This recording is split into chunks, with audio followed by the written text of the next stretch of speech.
আপনি যখন কোনো জায়গায় বেরোচ্ছেন, যে কোনো কাজের নাম নিয়েই বেরোন না কেন, আপনার সেই জায়গাটায় বাধা সৃষ্টি হচ্ছে।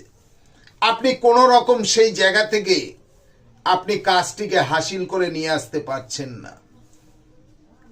আমি আজকে একটি গুরুত্বপূর্ণ একটি টোটকা দিচ্ছি, যার দ্বারায় নাকি আপনি যেই কাজে বেরোচ্ছেন সেই কাজেই আপনি সফলতা লাভ করতে পারবেন। আপনি কি করবেন? আপনি ঘর থেকে যখন বেরিয়ে যাচ্ছেন, বাবা মাকে স্মরণ করে হাতে কিছুটা কালো সর্ষে নিন।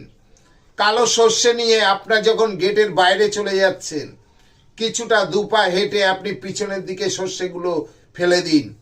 তারপরে আপনি যে কোনো কাজে যাবেন, সেই কাজেই আপনি সফলতা লাভ করবেন।